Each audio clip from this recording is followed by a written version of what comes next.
Looks like we're recording. Hey, everybody out there in YouTube land. This is Sam Dennehy, aka Halfass Customs, and this is Halfass Presents the podcast. Today's special guest is Richard Schmichard. You're probably familiar with him on Facebook. That's what he goes by on Facebook. Richard, why don't you tell us a little bit about yourself and how you got in the hobby? Sure, be happy to, and thanks for having me too. It was probably destined that I'd end up doing model trains because my family has quite a history with railroads. My great-grandfather was the tower operator here in my hometown, and It kind of skipped a generation. And then my dad was a railway postal clerk for 8 years before he got married, and he worked out of one of those postal cars on the East Coast. So every kind of vacation we ever took centered around a railroad. We would have picnics and go look at trains. Like my dad always knew where to find trains, you know. It was weird. I found out later he had employee timetables, and so it wasn't quite the magic act that I thought it was as a kid. But anyhow, I mean, I love trains from as soon as I could talk, you know. And my dad had a Lionel train set up in the basement, which I was a rotten little kid and I destroyed most of the Plasticville buildings. But fortunately, I didn't ruin the trains, and he kind of suffered my destructiveness. But as a result of that, I was not allowed to have model trains until I turned 8. So in the interim, like, you know, like a lot of boys would do, I built model car kits, the 1/24th scale AMT things and like that. Right. And that was kind of an outlet until I finally had trains. And once I got trains, then I needed cars to go with it. And my Christmas when I was 8 years old, that's when I got my first train set. And I haven't looked back since. And that was a long time ago. That's awesome. So that's really cool. You know, as I developed into a more proficient modeler, like most people that you have been on your podcast, I wanted cars that nobody else had.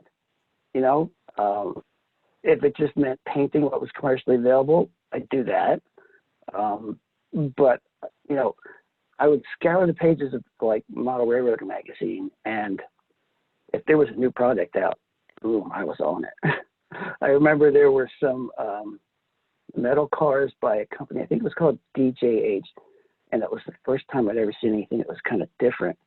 That must have been late 70s. So I got one, and actually I've got a model here I can show you, because they did a Jeep pickup truck that was like, wow, this is really cool. So let me show you this.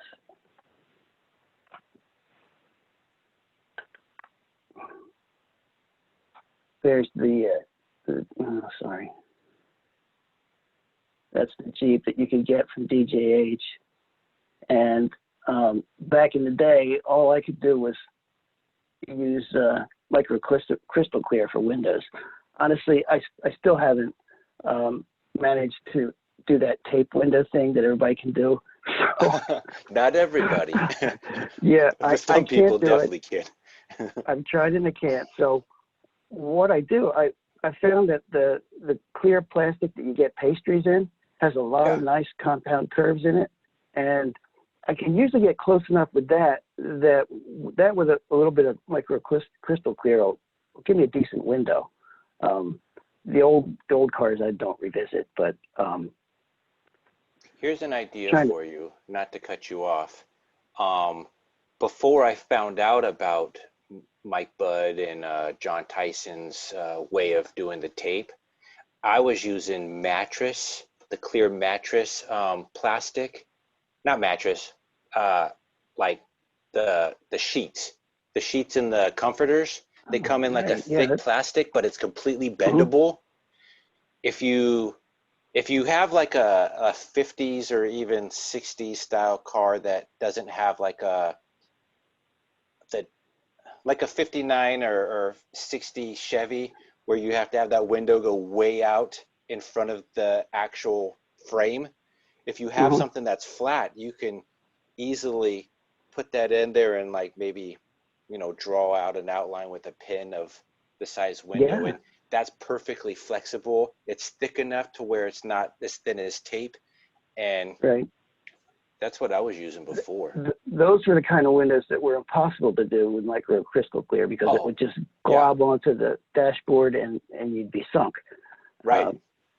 Uh, even sometimes I would like live with that, just turn the car upside down and hope that the gravity would pull the window back into place. I know It a would lot of work people once in that a did while. that. Yeah, sometimes it would work. Most of the time it didn't work. Because think about Uh, tape in general. Clear tape hasn't been out forever. It's only been out with maybe, I don't know what, the last 20 years. Before then, it was still that film right. Yeah. looking tape. So you couldn't get a Well, clear thing with tape anyways. right. When I started doing this, it wasn't something that was on the table. It was not an option.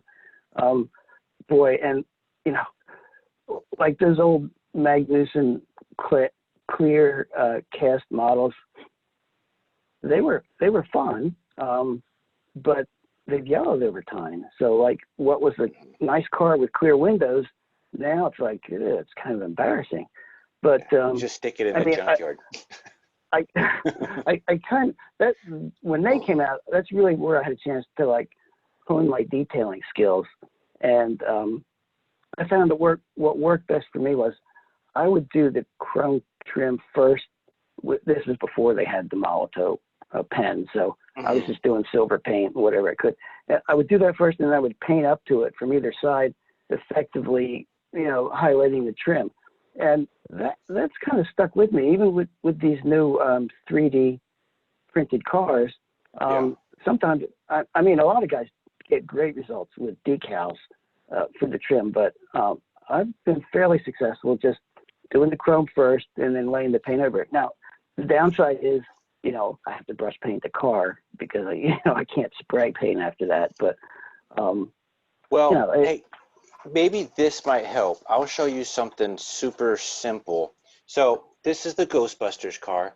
I paint the whole car white or whatever color car. If it's a hollow car, like this is a hollow car, so you can put all the LEDs in it, whatever. But I paint the whole car white, and then I'll put the chrome around the window trim. I don't know if you can see it that well. yeah, And then I yeah, take a felt pen marker, a fine tip felt tip marker, and then do the windows so I don't go over the chrome trim yeah, for and these windows. 3D printed cars are great for that because they've got Yeah, the recessed windows that'll right. capture the black paint. I do the same thing. I just use paintbrush and black paint for that. Of course, now you can get these cars without with a Right. hollow and Yeah. put the glass in yourself, which is great. But I kind of, I mean, I have to be honest. I was floating along. I was making cars. I was happy with them, but everybody still had them. It was just the colors that I was painting it, right? And then I get onto Facebook and I see you and I see John Tyson and Mike Booty and I'm Buddy, and I'm like, what? I didn't even realize. I'm like, are they really 1:87? Is that HO scale? And Right. I'm looking at them, and my brain is like spinning. I'm like, no, it just can't be. You can't get that much detail on a car that small.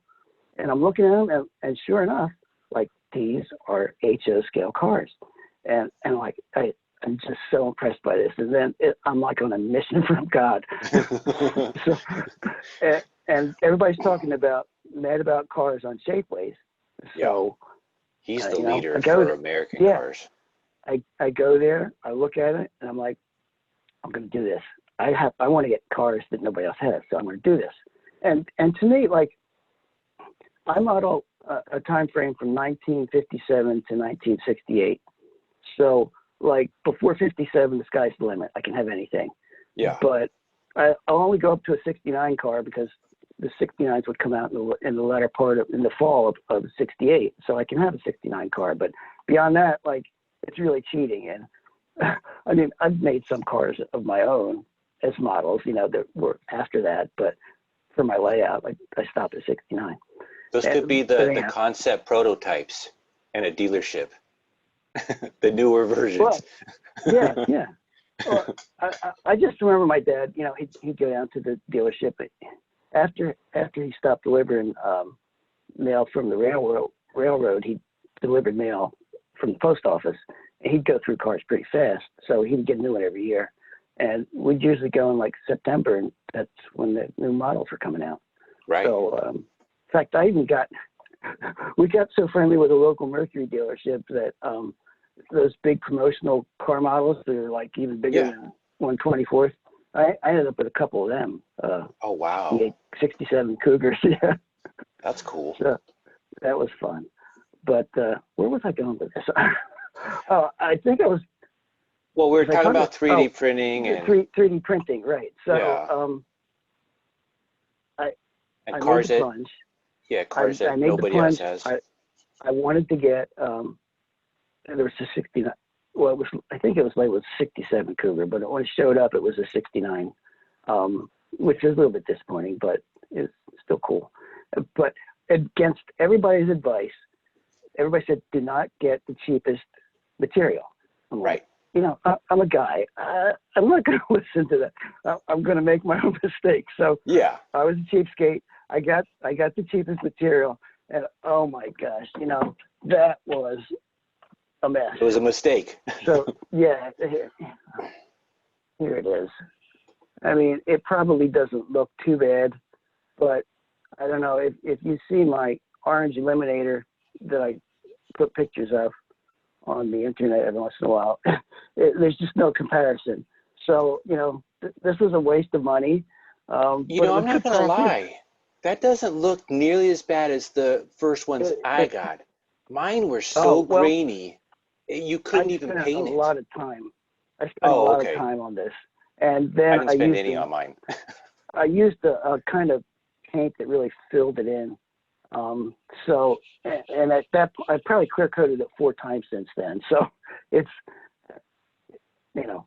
You did a pretty good job with what you had to deal with. I'll tell you that. But so then, you know, once I saw that was a mistake, I knew not to get that anymore. And I started getting the highest quality stuff that I could get. And, you know, honestly, you know, you still have to work on those bodies. Otherwise, you can see the little steps in it. So sanding sticks and super fine sandpaper, little dabs. And I'd work on it for a while. I'd prime them up and then get to work painting them. And finally, I'm like, I think it was a picture by John Tyson of a car lot that was like all era time specific cars, and I'm like, wow. Joe Fay. Joe Fay just did like a 70s style Chrysler dealership or something. Yeah, it was like, that is just right there. That's something nobody else in the world has, and that is so cool. So, you know, I started getting cars ranging from early 60s to 69. I don't have too many 69s. And I'm putting it together. And I honestly think it adds so much to a model railroad to have these cars that nobody else has. And I have them as a crucial part of the scenery. I mean, it's great. Now, I have messed around a bit. You know, you do the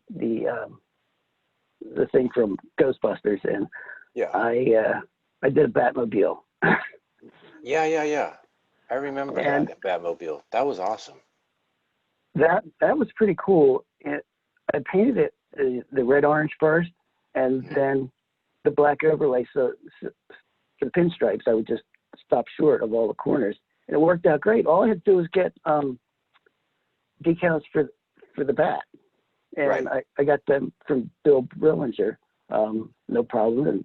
And I completed it. I had to use the clear plastic from pastry for the canopy windows, but that turned out great. And then everybody was like, well, what's the big deal? You can get this. I'm like, you can't really. I think somebody made it in 187, but it cost more than mine did. And plus, I can say I made it, you know? Right. Everybody was thinking about the 1 to 64th size Batmobile, well, I think. Hot Wheels came out with for 3 years a 187 scale line, and they made a 60s Batmobile, which is the rarest of all of their cars in that scale. And for that reason, they go for around $80 online just for one. So yeah, it's a lot of money. So actually, I think I was the one that asked the guy who runs Mad About Cars if he could do that, if he could make that model, and he offers it as a TV vehicle. He can't call it the Batmobile. Right. Just like the Ghostbusters car isn't a Ghostbusters car, it's just a 59 Cadillac station wagon. Right. And I've asked him 3 or 4 times if he would make the Monkey Mobile, that GTO station wagon. That would be awesome. He hasn't done it yet. I would so much like to do that. Get some custom decals from Monkeys. I would love to do side. that. So that's so funny, because when I finished my Back to the Future diorama, Marty McFly's house, I asked him if he has every Helix Toyota, like from 70 on up, if they made it in 70, I don't even know. He just doesn't have the Back to the Future year, which is in 85. He has every other year. And so I said, hey man, when are you going to make this one? He goes, let me guess, the Back to the Future one? I said, yeah, when are you going to make that one? He goes, it's on the list. Yeah, I know he likes to run through a whole series of years. Every single version of one car. Yeah. But he hasn't done that for the Cougar yet, which is, I have a 72 Cougar XR7, and I would love to see him do the 67s and the 71, 72. Even though it's out of my modeling phase, I'd still like to have a tiny little model of my car. Right. I mean, even in 69 though, or even 68, that 60 or that 70 or 71 could have been the concept prototype that they showed around it at auto shows or whatnot. You never know. Yeah. So it could still work. Put like a turntable on it with people taking pictures all around it. That could be the concept prototype. That would be a cool scene. That really would. It's a good idea. Another specialty car I did was the Deathmobile from Animal House. Yes, I love that one. And I had custom decals made for that, which I actually still got one set left if anybody ever needs one. But do you really? Because I've been wanting to buy that car from Shapeways for some time, and I just haven't pulled the trigger because I wasn't sure where you got the decals from. Yeah, these were from Bill Brillinger too, and I cut off the head that came with it and put my own head on because I had a lot of things, but I thought it turned out pretty nice. And it turned out great. I added a steam whistle too because the one on the show has a steam whistle. But I mean, you put this and the Batmobile together, it's pretty imposing. Yeah, well, I mean, you get famous movie cars that most of us grew up watching movies of or TV shows of, and it just makes for a all-around great model because we grew up loving the movies or the TV shows, and now we have the vehicle from it in scale. It's just it's perfect. Yep, that you've spent time to make it look that way, and now you can just recapture all your youth right on your dream house. It's great. It's a good feeling. Yeah.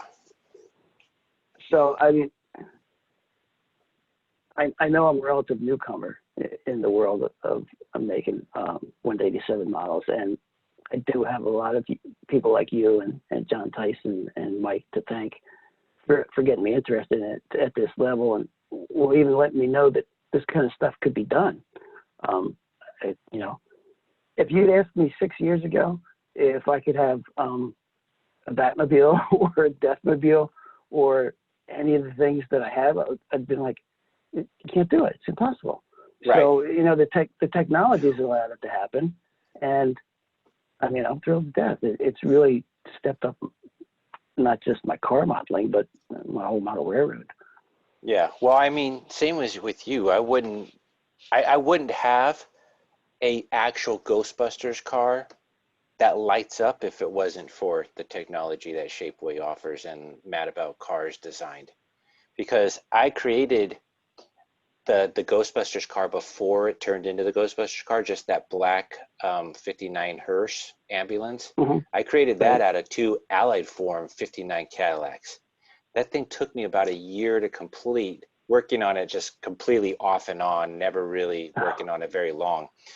And it didn't turn out nowhere near as good as these 3D printed ones. So yeah, I wouldn't be halfway where I am without that um, option. I'd just be using old crap that everybody still already has and making it look better. That's It, because that's you the know, one thing I don't really like about this hobby is when you go to a show or you go to a convention or whatever, and on people's modules is all the same crap that you have and everybody else has too. Like on every single train club layout that they have at a model train show, they're all the same vehicles on everybody's layouts. And you yeah. need that diversity. It, You need to have different stuff.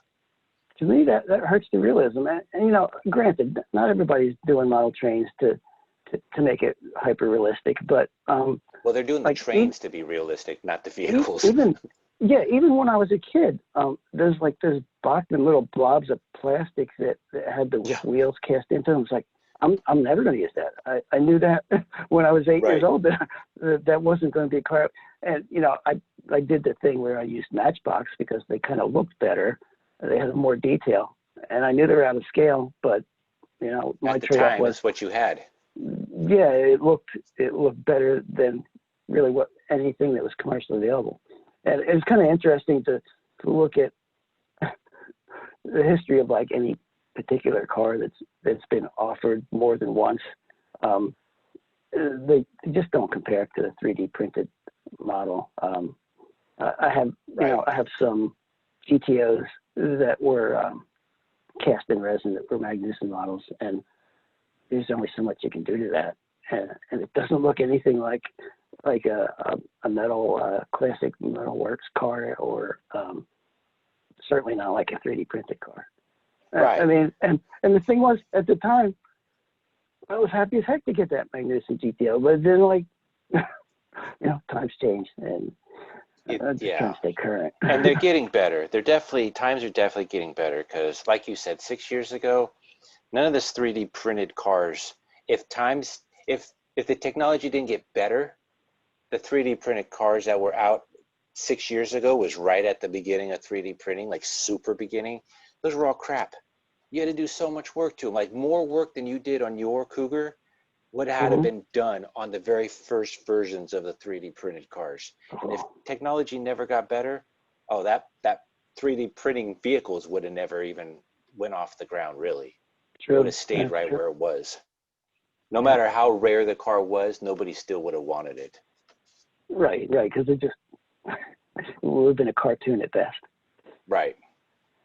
Yeah, because I know I bought three cars. The very first three cars I bought on Shapeway, I just picked the cheap $15 cars because I figured, I'm a good modeler. I can make it work. Whole thing looked like it had a popcorn ceiling just sprayed all over the car. You couldn't scrape it down good enough to make that thing look good. So I was Yeah. like, Yeah. dang, well, those are junkyard cars now. Yeah. I'll definitely have to put my blue Cougar in the junkyard. I And mean, get it big. looks pretty good in my opinion. I honestly think it looks pretty nice for the amount of work that you put into it and how it turned out. I wouldn't have put that much Yeah. work into it. Like the three that I bought, Oh, I didn't yeah. put no work into it. I I was guess so disappointed. it could work as a far background model, I guess. It could, Um, yeah. yeah. Have the nice Um, ones up front and have the ones that aren't that right, great right. I, behind. I have a few models here. I guess I could show them. Show them. Tell They've us all probably all about been them. on they've probably all been on Facebook at one time or another. But oh, actually, I was going to show some of the older ones. Share Just anything you yeah, want. just to show like a progression of time as um, models got better and my skills got better. Yeah, But I go for remember it. the Magnuson models, clear cast vehicles that I needed a lot of checker cabs, and they gave you the decals and everything. So you could do a pretty good job with these. And this one actually, you can kind of almost still see through it. It hasn't faded that much. But nowadays you can buy these in metal, right? But back in the day, you had to paint them, and man, yellow is a bear. It's like 5 coats of yellow over clear to even make this work. Yeah, that's crazy. That looks great though. That really slowed down my fleet. I've only got 3 Magnuson taxi cabs, and I gave up on the 3rd one and made it black and orange because I got tired of the 17 coats of yellow paint. I will just let you know, in order so everybody can see your models, the way this podcast is set up, it's made for the camera to focus on you when you're talking. So if I talk over you trying to show something, that'll turn the camera on me and nobody will see what you're showing. So I'm going to pause while you're showing it so the camera doesn't go on to me while you're showing it. Okay, I got it. So then LA Forums, they did a lot of nice cars and gave me a chance to try my trim skills. I would always paint around the openings first, and then paint up to it. And then I discovered, those Molotov chrome pens, and I went back to a lot of my cars and redid the chrome because that pen is fantastic. It's love that. I tried to do the bare metal foil for these bumpers. Boy, that's a bear. It definitely is. Most of the time it didn't work. But the pen, I was like, whoo. Oh yeah, the pen's a lifesaver. So there was that one. And LA Forums were the first to do the 50s. This is 56 Chevy, right? 57. And it's been available in plastic and all sorts of varieties since then. But I got my turquoise and white one very early on. And what was nice was that they gave you these pre-printed white walls, so you can get the big gangster white walls on them. Up until then, I had to paint them. That car is beautiful. As much as I love customs, I can definitely appreciate a regular stock classic too. Yeah, they can be I super see the way beautiful. The way you chop things up and lower them, like, oh my gosh, you must have done that for real too, because I never did it for real, but I was born and raised in Southern California, where classic cars, customs, lowriders, hot rods. You saw a lot, right? Yeah, I was around it my whole life, so I know what's the closest I've gotten to anything like yours is just through paint. I did hot pink on this. I figure it looks like a hot rod at that point. And these Williams cars are not that easy to get a decent model out of, but since there wasn't much to it, it's not really showing up that pink. I guess I have too much light in here, but you'll have to trust me maybe that's better. Hot pink.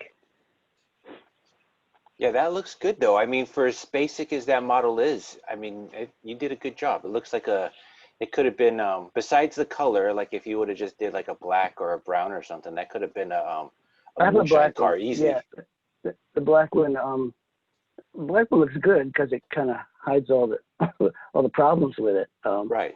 You put that on a dirt road with a cop car behind it, it was a moonshine car.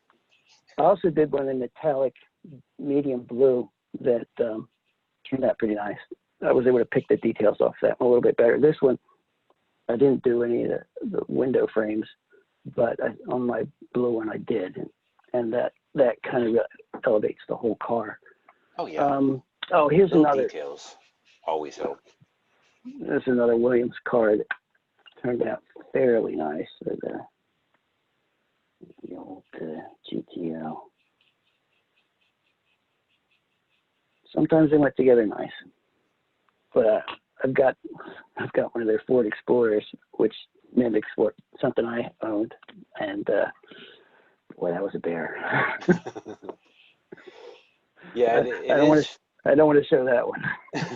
It is funny how some cars, can, for the most part, be much more easier than other cars. And they're not much more to them. It's just the way they're made and the way things have to be painted on them or built or whatever. It's, yeah, some cars can definitely be a pain in the butt. Yeah, I've always liked Cords. It's not something I'll ever be able to afford, but so Most people couldn't afford that.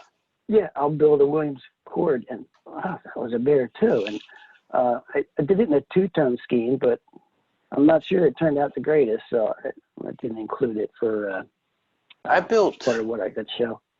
I built one Cord, and where is it?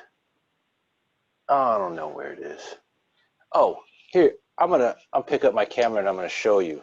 I made it in.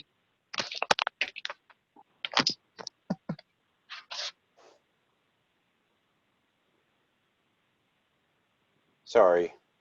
Lost you there for a second. Too many buttons on my phone. I made it into a custom lead sled. Let me turn this. Oh, did it turn around? It did turn around. My bad. But I don't know if you can see it. Oh yeah, I can see that. I filled in the back fenders. Yeah. And then I took the front fenders and I made them separate to turn with the front wheels. And then I slammed it. And it's got a metal flake, red fenders, and then a purple metal flake body. Oh, so that's the only Cord cool. I've ever done. I made it into a lead sled. Because I like it just like you like it. But yeah. I don't like to ever leave anything stock for some reason. But yeah, I mean, I love the Cords. They're just I think somebody somewhere, maybe in the, I don't know, somebody labeled the Cord as a work of art. Like it's actually declared an art piece. I can believe it. Yeah, and it's the only car to ever be labeled that. I mean, most cars are a work of art anyways, but somebody really on the upper ups actually titled the Cord to be a work of art. I can understand that. I mean, it's got unique angles and completely Art Deco. Yeah, it took some advanced thinking, I think, to come up with that body design. Oh yeah, I mean, just to have those big, huge chrome exhaust stacks coming out of the hood, or basically the side of the hoods. Yeah, captures anybody's attention that sees one. Oh yeah. So in fact, that's so funny you say that. I think that was the very first car back in the 30s to have hideaway headlights. Hasn't been that early to do that, yeah. Yeah. And like Cougar. Right. Yes. I was going to mention this. Cougar is the only car, as of back then, that had probably the coolest turn signal sequence in all of car history. Yeah. New cars have the ability now with just a computer sequence that they can hook up, but they didn't have a computer sequence back then. Sequencing. Right.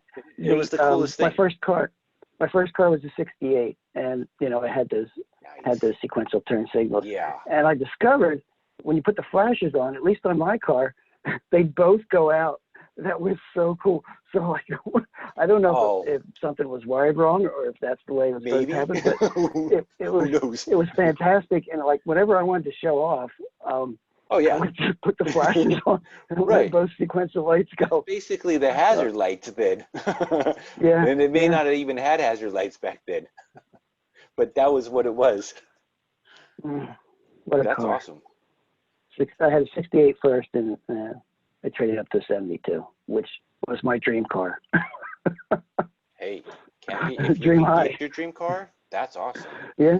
I ended up getting my dream cars, and I sold them. Unfortunately, I should have kept them, but whatever. Ooh, you always, you're young and dumb. That's the problem. If I was young and wise, I'd still have those cars. But whatever. Everybody thought, because I put mine in the garage for the longest time, and everybody was like, "Yeah, you're going to get rid of that." But I didn't. And when it became old enough to be registered as an antique, I put it back on the road.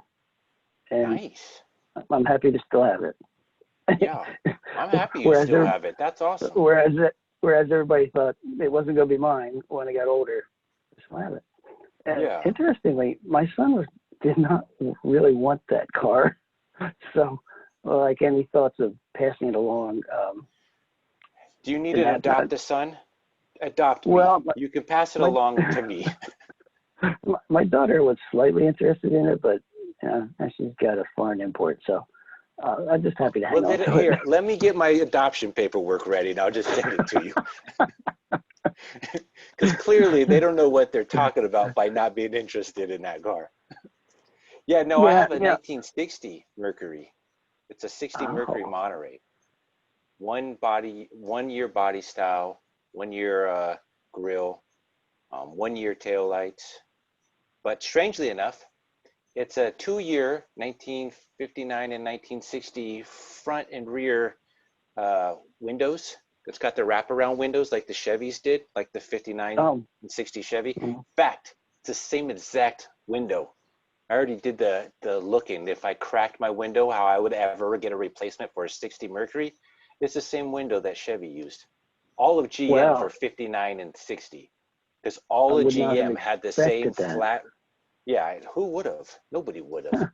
I mean, that's a Ford product. Mercury's a Yeah, Ford product, just like all the GM is Pontiac, Buick, and whatever. But all of the GMs had the flat tops had that big, huge bubble front window and a wraparound rear window for the flat tops. And mine is a flat top, 60 Mercury, and it came stock that way. It's beautiful. weird, Uh, but one of my projects, which has been on hold forever, is a 64 Mercury Marauder, but it needs custom decals. It's got kind of almost like a Starsky and Hutch pinstripe that it came with. So I got to work with Bill Brillinger to get that going. But right now I've just got it in like bright red paint and it needs the stripe. But okay. And it's a that'll probably be one of the next 64. ones to do. It's I think not. it's It's not 64. the Starsky and Hutch car though, right? Because that's No, like no, later. no. This is just the way that they sold those cars with this pinstripe thing on it that it kind of got wider. It's more. It's just on the hood. It's just not really on the sides. Oh, okay. Yeah. You know what? I'm picturing it now. I wasn't picturing it with the Starsky and Hutch like tie-in, but when you say it's on the hood, I see it Yeah. now. I know what you're talking about. Yeah, it's so funny because like I don't have a genre that I build in. I love classic cars. I love movie cars, but all my classic cars are meant to look like if you were to pull up to a car show today, that's what you would see at a car show. So they're modernized classic cars. Even if it's like period correct, it's still stuff you would have saw today at a car show, not back in the 50s at a car show. So, Hmm. but even though my genre is sort of present time, um, I still mainly work in the classics.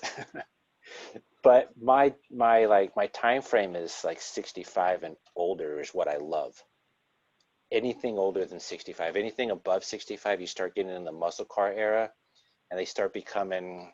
They I don't, in my opinion, I don't care for the muscle cars nearly as much as I care for the true classics from like the early 60s and later because it just seemed, I don't know, I'm just not a muscle car guy. I appreciate them for all they're worth, but if anybody were to ever give me one, I'd probably just sell it and Oh, get well, myself a true okay. classic. I wouldn't Gotcha. sell yours though, father-in-law, pop, whatever you want to have me start Yeah. calling you. Stepdad, I, I don't know. the 72 Cougar, I guess technically it's a muscle car, but it's a really heavy thing, and Oh mine's no, got air yeah. conditioning, so But it's a it doesn't rare really one step too, out. though. It's a rare Yeah, car. Not very yeah, many 72 there aren't a lot. Cougars out there. There I don't know aren't a why. lot. I did the Marti. There's a guy named Marti who tracks down how many of each car still exist, and he actually has the I think original bill of sale. So I tracked that down for my car, and yeah, only a couple thousand were made in that color, with that interior and that motor, and it's not something you see every day. That's part of the Right. reason I like it. Well, that's why I still have my Mercury, or else I would have got rid of it a while ago. It stopped running, and I think all it honestly needs is a tune-up, and it's been sitting on the side of my house for 3 years now, maybe only needing a tune-up. But it probably needs a lot more now that it hasn't been running. But that's me. But yeah, you say a 60 Mercury, and 90% of people can't even picture what the heck that thing looks like. Yeah, And yeah, even when you right, pull it up right. to a show, they're like, what is that? I've never even seen one of those. And I never seen one. Growing up in Southern California, you see everything. Everything and anything classic car related is all out there. And I've never seen one my whole life growing up out there. And I came out here to North Carolina and I saw one on Craigslist. I was like, holy crap, what is this? I have to have it. It's so rare that it just blew my mind looking at it. So That's I'm not so in cool to love have a with piece of it, but I history like don't that. want to get rid of it because of how rare it is. Yeah, I mean, you have to find the perfect person if you're going to get rid of a baby like Oh, that. yeah, right. And I don't think there are perfect people out here in North Carolina. The classic car scene, well, I mean, this is what's bad. Coming from Southern California, where a quarter or more of all the cars in Southern California are classic cars that are driven daily. Like you could have a beautiful paint job and rims and a stance and a brand new motor. They're driving it daily. They're using it as their daily vehicle because you can. It hardly rains out there. The weather's not going to hurt it any. So you don't have to worry about stuff you have to on the East Coast. And it's just, it's a lifestyle out there. It's not even a hobby. Out here in North Carolina, it's barely a hobby. Most people that have classic cars are people like 50 years old and older, and their kids aren't into it. So that car, once that person dies, is probably going to get sold and shipped to somewhere else. And the whole East Coast is going to lose most of its classic cars in the next 40 to 50 years. You make a good point. Yeah. Unless This generation doesn't California, really care about the old stuff. Yeah. no, unless California could have a set date where we blow it all up, but we have to get all the cars out of there first.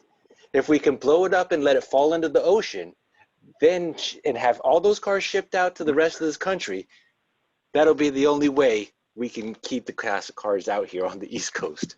But we have to make a set date and warn them, look it, ship your car Yeah. out this way. We want it. At least some of us do. I'd have to warn my son because he's out there in California. So Well, just tell him to move to Arizona right on the border. He can have beachfront property there. he spends time in Tahoe. That's Nevada, right? So yeah, we could get him Lake out into Tahoe? Nevada. Yeah, somewhere out there. It's not here, that's for sure. Right. I don't remember where it is. Yeah, it's somewhere out that way. But yeah, so you like 60, you said 68 or 69 and below? That's what you 57, model? 57 to 69. Yeah. And anything before 57 is fine. Like I've got Right. some 1933 trucks that I just beat up and make them look real rusted and put them in a field. Well, figure back then, nobody was, like say 1960 to 65, nobody was restoring 1930s trucks. Nobody was. They're just, if they still ran, they were just used for farms and stuff. Mm-hmm. It That's how wasn't, I've got mine yeah, it laid out wasn't in until like farms. the, say, mid 70s to 80s when the hot rod scene came back into style that they were restoring 30s and 40s trucks. I think it was American Graffiti and ZZ Top is what is labeled as bringing back the hot rod trend in the world. Because before American Graffiti and ZZ Top, it died out thanks to the gas crisis that America had. And everything went compact and nobody wanted a big old Hemi engine or a hot rod or anything. So thanks to those two things, ZZ Top, that's what I read. Thanks to those two movements, the American Graffiti movie and ZZ Top's Eliminator and the California Kid, I think it was around the same time the California Kid car came out. that's the influence of those three things brought back hot rodding in America. And then Boyd Coddington came through and started making hot rods. So, Very yeah, cool. man. Yeah, that's why I like hot rods. I love hot rods. Yeah, and you do I know a great I was job born with in it, the too. wrong decade. I was definitely born in the wrong decade.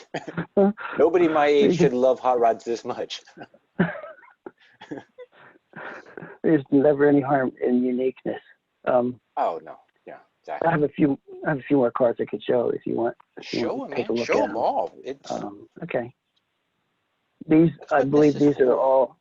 Everything that's left is a 3D printed card, and nice. I'm pretty happy with how all these have turned out. I think they're all solid. I painted the windows black, except for, well, I'll start with the one I didn't paint the windows black.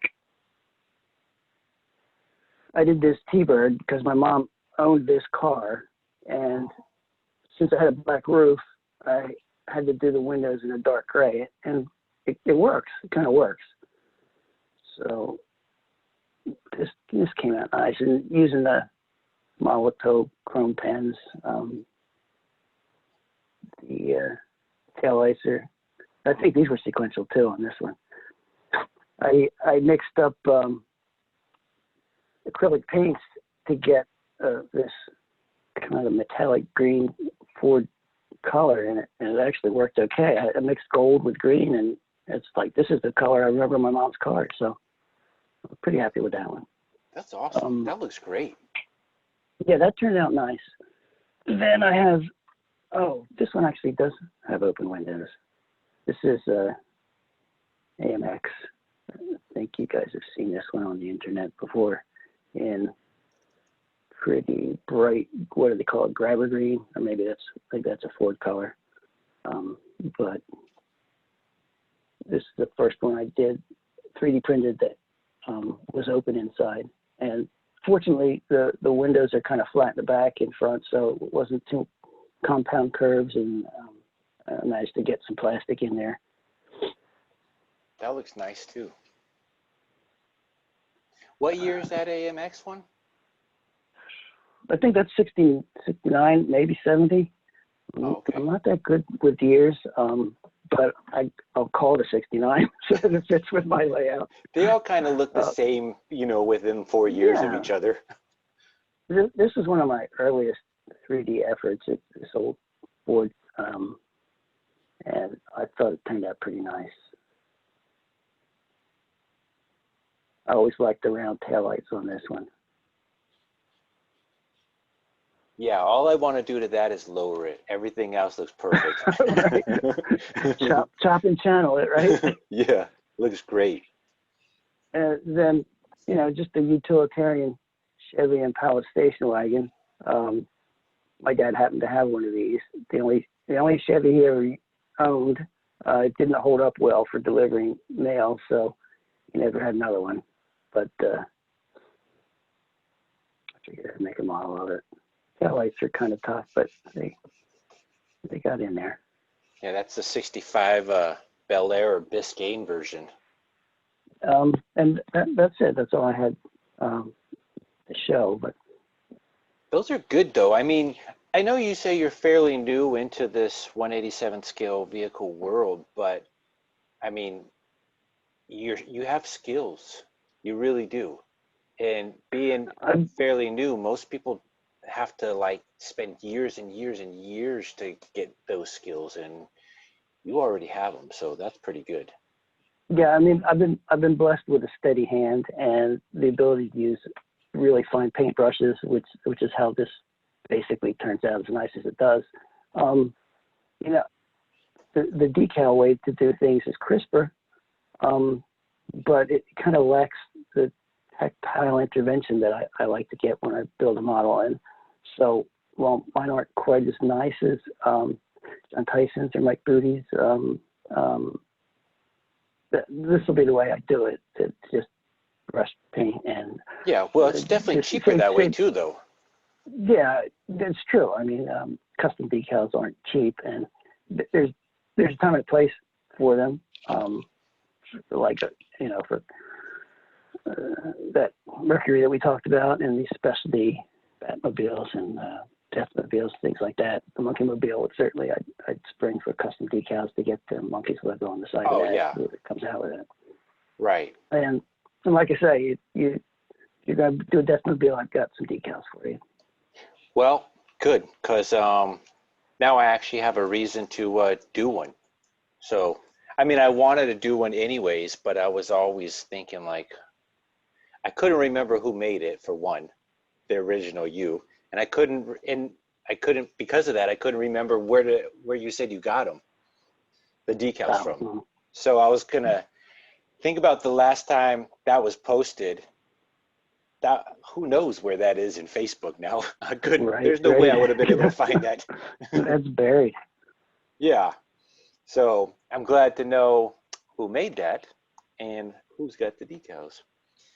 But now, when go ahead. I was going to say, when he sells that, he sells like an open grid for the back of the car, which it's kind of, I mean, it's nice that it's open, but it takes a lot of work and it's really not to scale. So eventually I just overlaid the decal that makes it look like the grid back there. And that worked better, I thought, than trying to work with what came with the kit, the 3D printed car. Well, it looks great. It looks awesome. Like, I know, I see that's the thing. I think, to be honest, I think you might be the only one that I know of that's made that car, in HO 187 scale. I know obviously other people have probably bought it from Shapeway and we're not on the groups that they're in or whatever, so there's no way to know. But from what I know, I think you're the only one that's built that car, and that's pretty cool. Well, there's plenty of room in the club for other people to join. Right. I mean, it's nice. It's nice having the only one, but it's a nice car to have too. So you know, yeah. I would encourage anyone who thinks they want to have one to buy one and go at it. Right. Hey, do you mind if we pause real quick? Oh, yeah, that's fine. Or I mean, all right. I'm probably close to wrapping up at this point. Are you? Yeah. Okay. Well, we can keep going.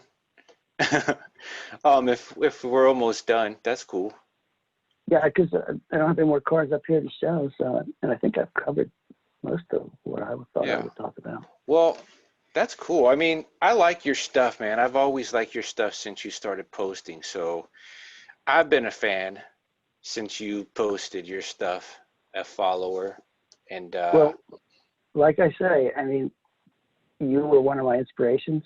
A couple others that have been on Facebook, and I wouldn't have these cars to show if I hadn't seen what you're doing. So it's nice that like we can all share this hobby and kind of bring each other along for the ride. Yeah, I'm happy about that. I'm happy to share, anything and everything and every little nook and cranny I know to anybody that's needing to know anything about it. So I'm glad that I could help you and others could help you, and hope to see more from you. Don't stop building, because this is a great hobby. I've been in a slump. Well, not so much a slump. I've just been doing other parts of the model railroad and not the vehicles. But this is going to fire me up again. So there'll be more to come. Good. I've got a couple of Chevys in primer that need some paint. So they should pop up soon. Well, all right, Richard. This was good talking to you. I'm going to end the podcast, and then if you want to stay on for another minute or two, and we can say our goodbyes or whatever. But it was great talking to you. Can't wait to see more from you. And I'll put a link in the description of your Facebook page if anybody's curious to see more of your cars or whatever, and may not be able to find them on the regular groups that we're in or whatever. And if anybody has a question or whatever. But everybody out there, our special guest was Richard. I'll have a link in the description of his Facebook page so you can ask him whatever questions you want. And if you like this podcast, like and subscribe. If you want to leave a comment, please do, and I'll get to answering them. In the meanwhile, stay tuned. We'll have more podcasts soon. You guys have a good day.